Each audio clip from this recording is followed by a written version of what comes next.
Now, as many of you know, I humbly value and respect the graphic novel world. Comic books, manga, whatever thing you like in the spectrum of graphic novels, I respect its right to existence in its chosen form of entertainment media. And I wholeheartedly disrespect and do not acknowledge ignorant people online who like to claim that, quote unquote, this is why the comic book industry is dying, or this is why manga is better, because of how they feel, not anything based in reality. And I'm not really here to chastise them, but man, I probably will spank them one day. One day. However, this isn't one of those types of videos.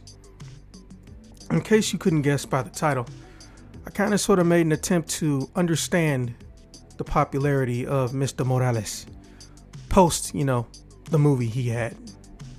Listen, I understand the comic book readers' issues, let's call them that, with people who think that Spider-Boy, and yes, I'm calling Mr. Morales Spider-Boy, so we can actually have a differentiation when it comes to monikers, albeit only for this video, versus Spider-Man, aka Mr. Parker himself.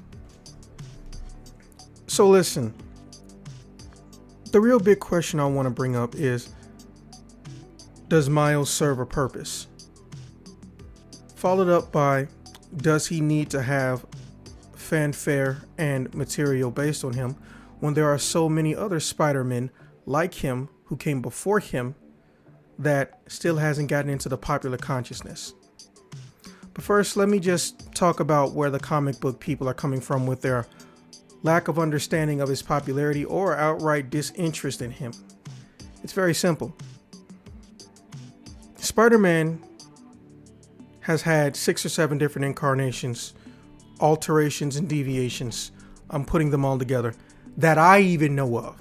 I mean 616, objectively part of the canonicity of the basic dimension that all Marvel comics or the primary dimension universe descend from, 616. Fun fact, the MCU cinematic stuff is 1999.99. And no, I'm not sure if I'm missing a 9. Editors, get at this how you can. So look, I get why they're salt triggered, because there are so many others before him. In fact, within the same year that Stan Lee retired from being the EIC, they already had the Clone War saga. Essentially, a clone of Spider-Man, sometimes being good, sometimes being bad, but ultimately his Peter Parker-ness prevailed and he became good. Scarlet Spider coming into existence and then dying and then resurrecting, etc., etc. Spider-Man alone has too many goddamn clones. Like, you think Wolverine is bad with shit. No. Mr. Parker wrote the book.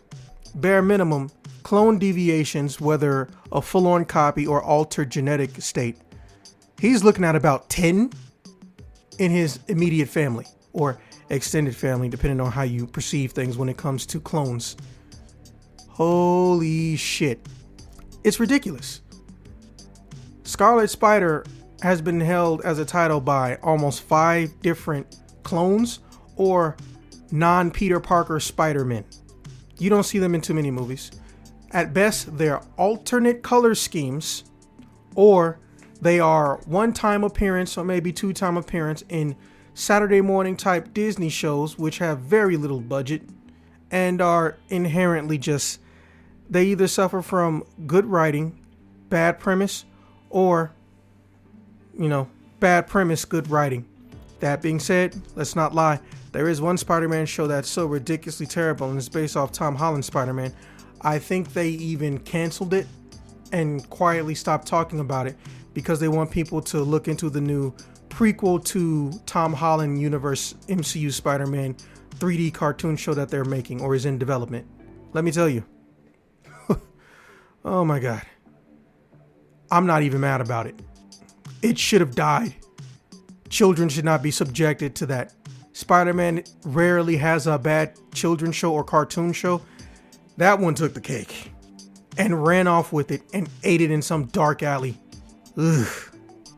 But enough about that.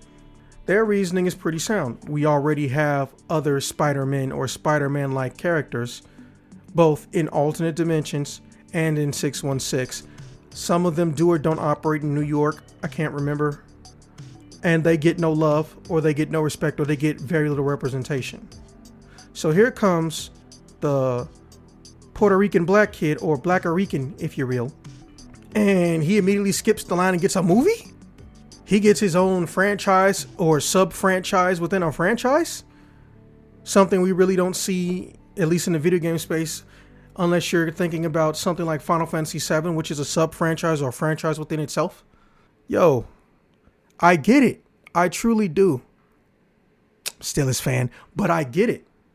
He was from a comic book line series that was meant to, quote unquote, make Marvel perceived as being more efficient. And even though the Ultimate line was always stated to not, quote unquote, replace the 616, ultimately, from what I'm told in that era when it was popping off, because, I'm a little kid at this time. I ain't even got all my, baby teeth out of my mouth yet. Shit, I still don't, which is kind of impressive, I guess. It was common to hear nerds state that it shouldn't be made popular because they're going to use it to replace the 616.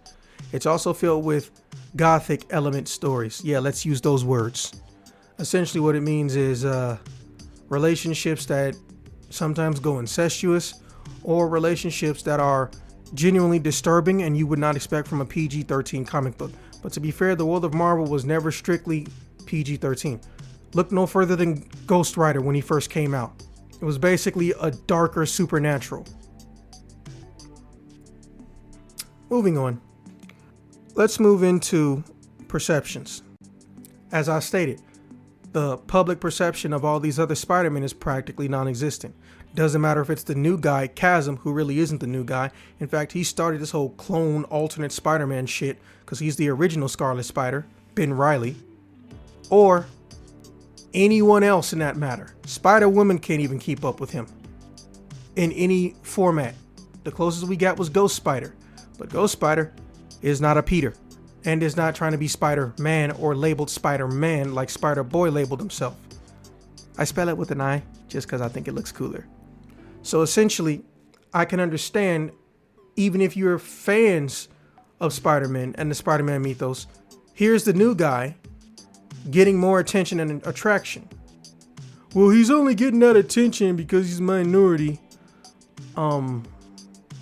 That's entirely possible or plausible. But here's what I'm gonna tell you.